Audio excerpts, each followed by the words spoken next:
اپنا ملک اپنا گھر ہے، اپنی گھر کا بیدی جو ہے نا، اپنے گھر کا بیدی اپنے گھر کے خلاف بات نہ کرے۔ اس ملک میں پیدا ہوئے، اس میں پھلے بڑے، دیکھو یہ کتنے احسان فراموشی ہے، کتنے احسان فراموشی ہے، اور اللہ پاک احسان کا بدلہ احسان سے خود دیتے ہیں۔ فَاعْبُدُوا رَبَّ هَذَا الْبَيْتِ الَّذِي أَطْعَمَهُم مِّن جُوعٍ وَآمَنَهُم مِّن خَوْفٍ، کہ اس رب کی عبادت کرو کہ جس نے تمہیں بھوک میں کھانا دیا اور خوف میں امن دیا۔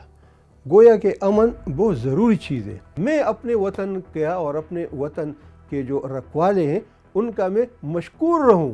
میرے سامنے انڈیا کے مسلمانوں کی زندگی میرے سامنے ہے، میں پڑھتا ہوں، تو جو لوگ اس ریاست کو ختم کرنے کے لیے اس کے خلاف کسی قسم کی کوشش کرتے، عند اللہ بھی یہ جرم ہے اور معاشرے میں بھی جرم ہے۔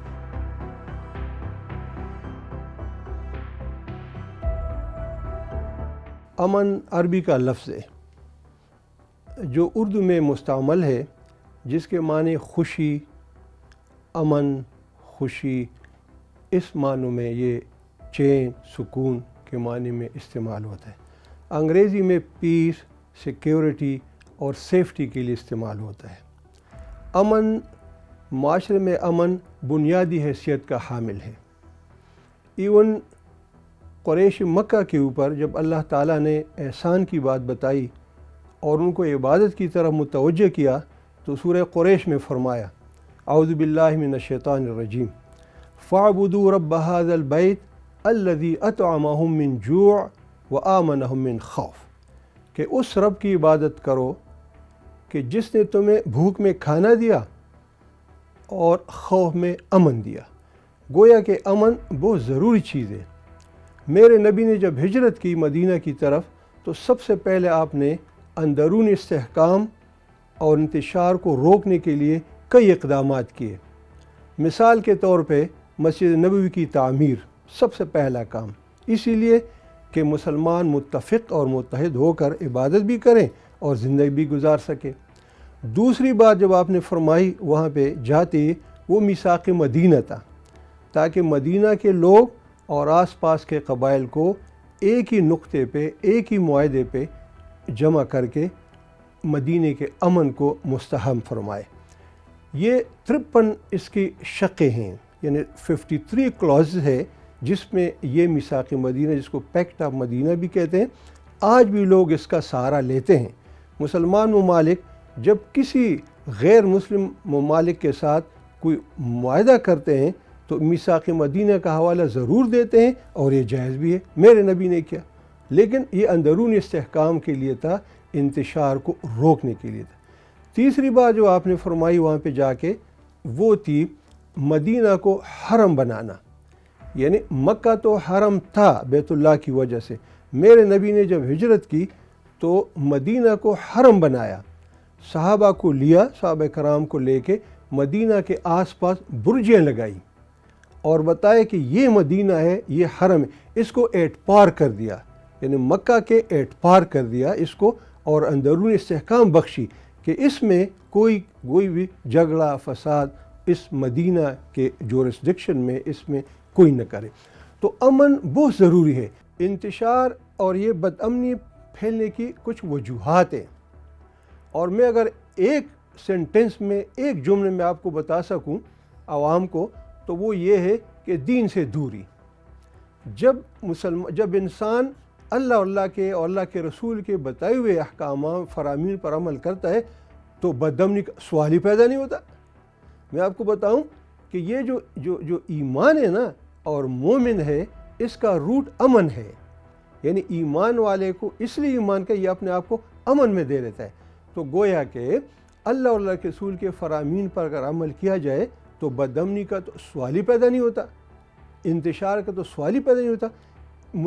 اسلام کا مزاج ہے، اس مزاج کے اندر ایک معاشرت ہے، اور معاشرت کے لیے ریاست ہے، اور ریاست میں امن ضروری ہے۔ اس لیے میرے نبی نے اس پہ نہایت توجہ دی کہ سب سے پہلے جب ہجرت کی تو ریاست مدینہ کے استحکام کے لیے آپ نے اندرون استحکام کا بندوبست کیا، اور جب اندرون استحکام ہوا، امن رہا، تو اسلام بھی پھیلا۔ دیکھو آپ جنگیں لڑتے رہیں، غزوات ہوتی رہی. صلح حدیبیہ جو 6 ہجری میں ہوئے اس وقت آپ کے پاس 1400 صحابہ تھے، اور جو امن کا معاہدہ ہوا صلح حدیبیہ میں اس کے صرف 2 سال کے بعد فتح مکہ 8 ہجری رمضان میں ہوا اور حدیبیہ ذی قعد کے 6 ہجری میں ہوا. گویا کہ 2 سال بھی شاید پورے نہیں ہو رہے، اور پھر آپ کے پاس فتح مکہ کے وقت 10,000 کا فوج تھا. 2 سال میں چونکہ امن رہا تو اس امن میں اسلام خوب پھیلا پھولا. تو میں بات کر رہا تھا کہ امن اسلام کے لیے تو بھی ضروری ہے، لیکن لوگوں کی فلاح بہبود، لوگوں کی ترقی کے لیے امن ضروری ہے. وہ بھی اس کا قائل ہے کہ وہ یہ چیزیں یہ معاشرے میں نہ ہو. ریاست اور معاشرے کی یہ جو حدود ہیں اور ریاست کی حفاظت ہے یہ لوگوں کو ذمہ. دیکھو ایک حدیث بھی لوگ اس کو کوٹ کرتے ہیں، حالانکہ وہ حدیث نہیں ہے، میرے ریسرچ کے مطابق وہ پروورب ہے کہ حب الوطن من الایمان، حب الوطن من الایمان، کہ محبت یعنی ملک سے محبت ایمان کا حصہ ہے. تو ایمان کا یہ پروورب ہے. لیکن میرے نبی نے جب مکہ سے ہجرت کی تھی تو ہی ایڈریس ٹو مکہ، میرے نبی نے مکہ سے خطاب فرمایا اور بتایا کہ تو کتنا دل پسند شہر ہے، تو مجھے بہت عزیز ہے. اگر اس کے باشندے مجھے نہ نکالتے نا میں کہیں اختیار نہ کرتا سکونت، میں ادھر رہتا. دیکھو میرے نبی نے دین کی خاطر اپنے ملک کو چھوڑا، اپنے وطن کو چھوڑا، جہاں ایک نماز پہ 1,00,000 کا ثواب ملتا ہے نا اس کو چھوڑا اور مدینہ چلے گئے، ریاست کی بنیاد رکھی. اس لیے کہ معاشرہ بھی ڈیولپ ہوگا جب ریاست ہوگی. اس ریاست کے لیے آپ نے اس کی حفاظت کی، آپ نے خود پہرا دیا. دیکھیں میرے نبی نے اس ریاست کی حفاظت کے لیے خود سنتری کی ڈیوٹی بھی کی. اس ریاست کی حفاظت کے لیے میرے نبی نے خندق کھودنے میں حصہ لیا، اپنے لیے الگ خندق کا حصہ مقرر اس کو کھودا. میرے نبی نے اس کے لیے جان مال کی قربانی دی. اس ریاست کی ذمہ داری معاشرے کے لیے فرض کی حیثیت رکھتی ہے. یہ ریاست ہوگی، ہم آزاد ہوں گے، ہمارا ملک محفوظ ہوگا تو یہ آپ کو مساجد سے اذانوں کی آواز آتی رہے گی. اگر یہ نہ ہو، یہ آزادی نہ ہو، یہ ریاست نہ ہو، اس کی حفاظت نہ ہو تو یہ مساجد بند ہو جائے گی. اسپین کی مثال سامنے ہے. اسپین میں مسلمان 100 سال حکومت کی، لیکن جب وہاں نہیں رہا، اس کی حفاظت نہ ہو سکی تو وہ استبل بن گئے. میں بات کر رہا تھا کہ ریاست کی ذمہ داری ہر فرد کے ذمہ ہے. حکومت کی ذمہ داری اپنی جگہ، لیکن ریاست کی، یہ ہمارے جو جوان فوج میں جان دیتے ہم ان کو شہید کہتے ہیں، اور وہ شہید ہے جو ملک کے لیے. قرآن حدیث کی بات ہے، من قتل دون مالی وعرض فہو شہید، جو اپنے عزت کے لیے، اپنی مال کے لیے، اپنے جان کے لیے لڑا وہ شہید ہے، شہید کا درجہ رکھتا ہے. اس کے خلاف بات کرنے والا جرم ہے اللہ کے ہاں بھی اور معاشرے کے ہاں بھی. جو لوگ اپنے ملک کے، اس ملک میں پیدا ہوئے، اس میں پھلے بڑے، دیکھو یہ کتنے احسان فراموشی ہے، کتنے احسان فراموشی ہے. اور اللہ پاک احسان کا بدلہ احسان سے خود دیتے ہیں. میں اپنے وطن کا اور اپنے وطن کے جو رکھوالے ہیں ان کا میں مشکور رہوں. میرے اوپر یہ چھتری ہے، یہ امبریلا ہے، یہ چھتری ہے تو میں محفوظ ہوں. میرے سامنے انڈیا کے مسلمانوں کی زندگی میرے سامنے ہے، میں پڑھتا ہوں. تو جو لوگ اس ریاست کو ختم کرنے کے لیے اس کے خلاف کسی قسم کی کوشش کرتے، عند اللہ بھی یہ جرم ہے اور معاشرے میں بھی جرم ہے. ان کے لیے جو ہے سمجھانے کی کوشش کی جائے، چونکہ اس کے باوجود اس معاشرے کا حصہ ہے، ان کو سمجھایا جائے. اگر سمجھایا نہیں جائے تو پھر ان کو کڑی سزا دی جائے. یہ ریوارڈ پنشمنٹ کا، یہ جو یہ پنشمنٹ کی بات کرو، یہ ریوارڈ پنشمنٹ کا سسٹم اللہ نے بنایا ہے. ہم خود ہر نماز کی ہر رکعت میں پڑھتے مالک یوم الدین، روز سزا جزا کا مالک ہے. وہ قیامت کے دن چاہنے والوں کو جزا دے گا، بدلہ دے گا جنت کی شکل میں، اور اس کو سزا دے گا. تو یہ ریوارڈ پنشمنٹ کا جو سسٹم ہے یہ اللہ کے ہاں ہے بھی، حکومت کے ہاں بھی ہونی چاہیے، معاشرے کے اندر بھی ہونی چاہیے. جو اچھا کا اس کو اپریشیٹ کیا جائے، اور جو برائی کرے کوئی کسی قسم کی اس کو سزا دی جائے. یہ جو معاشرہ نا پاکستان کا، اس میں مختلف اقوام بستے ہیں، مختلف لوگ یہاں کے باشندے ہیں. پاکستان پارٹیشن میں یعنی پارٹیشن کے وقت 1947 میں یہ ملک تقسیم ہوا. یہ پنجاب، بنگال، سندھ میں لکیریں لگائی گئی. مشرقی بنگال، مغربی بنگال، مشرقی پنجاب، مغربی پنجاب بنے اور پشتونوں نے ریفرنڈم کی بنیاد پر پاکستان کے حق میں ووٹ دیا. خود بخود آئے. پشتونوں کی میں بات کر رہا ہوں، اس کے کردار کی، خدمات کی پاکستان کے لیے. اس کے بعد جو ہے اچھا یہ مختلف اقوام کا گھر ہے، اپنے اپنی زبانیں ہیں، کئی ریجنل لینگویجز ہیں اور اپنے اپنے روایات ہیں. پشتونوں نے ہمیشہ خدمت کی ہے جہاں بھی رہے. پشتونوں میں شاید پشتو پروگرام میں آپ کو بتا سکوں گا تفصیل کے ساتھ کہ پشتونوں کی ضمیر خمیر میں خدمت ہے. خدمت کی ہے پاکستان کی، کرتے رہیں گے انشاءاللہ. ہم بھی پشتون معاشرے سے ہیں، ٹھیک ہے جی، اور ہم وہاں پلے بڑے ہیں. ہمارے لوگ ہمارے معاشرے میں بہت کم میں نے دیکھا جو پاکستان کی مخالفت کریں گے. ایک ٹائم تھا بنتے وقت مختلف دو نظریے تھے، ٹھیک ہے جی. ایک نظریہ ایک تھا، دوسرا مختلف تھا. لیکن جب پاکستان بنا تو علماء نے یہ ببانگ دہل یہ اعلان کیا کہ جی یہ ایک قسم کی مسجد تھے. مسجد بنانے میں ہمارا اختلاف تھا، جب مسجد بن گئی نا تو پھر یہ سب کے لیے مقدس ہے. میں پشتونوں کی بات کروں کہ اگر پشتون فرض کیا فار ایگزامپل کوئی یہ کوٹ کرتا ہے کہ یہ پاکستان کے کچھ مخالف تھے یا کوئی پارٹی یا گروپ، تو وہ اس وقت کی بات تھی، ابھی نہیں. ابھی پشتون اس معاشرے کا حصہ ہے، اس میں رہتے، خدمات دیتے ہیں اور کوئی احسان نہیں کرتے. یہ کوئی احسان بھی نہیں ہے. مجھے احسان مند ہونا چاہیے میرے معاشرے کا، میرے حکومت کا، میری ریاست کا کہ اس نے مجھے وہ ٹھکانہ دیا. اللہ نے دیا، لیکن ظاہری سبب اس ٹھکانے کا میری حکومت ہے، ریاست ہے، جس میں رات کو سفر کرتا ہوں. میں رات کے 12 بجے 1 بجے سفر کرتا ہوں، اسی لیے کہ پولیس ہے، فوج ہے، ادارے ہیں. وہ اداروں کو اللہ ان کی حفاظت کریں جو بھی ہے.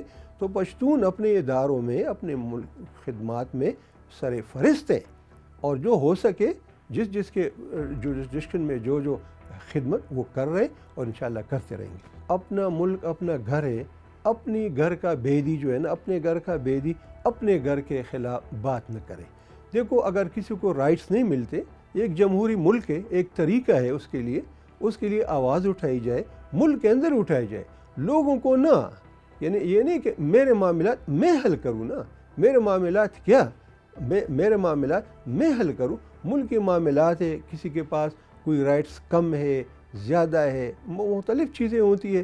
اس میں اگر کوئی کمی بیشی ہو تو اس کے لیے فورم موجود ہے، پارلیمنٹ ہے، پھر اور فورم ہے اور میڈیا ہے. آج کل میڈیا پہ وہ آواز اٹھائی جائے، میڈیا پہ یہ بات پہنچائی جائے کہ جی میری یہ رائٹس ہے، میرے رائٹس یہ ہے، یہ مجھے دیے جائے. اس کے لیے دلیل اور ثبوت کے ساتھ بات کرے. میرے خیال میں ایسا تو نہیں ہے ڈپرائڈ کوئی کسی کو نہیں کرتا. آج کرے گا تو کل نہیں کرے گا، کل کرے گا تو پرسوں نہیں کرے گا. ایسے معاشرے میں اللہ کا شکر ہے ایسی فورم موجود ہے جو آپ کی آوازوں کو سنیں گے، جو بھی ہو، چاہے پشتون موومنٹ ہو، چاہے پنجاب موومنٹ ہو، چاہے سندھی موومنٹ ہو، جو بھی ہو. تو اپنے مسائل اپنے گھر کے اندر حل کرنے چاہیے اور یہ بہترین فورم ہے.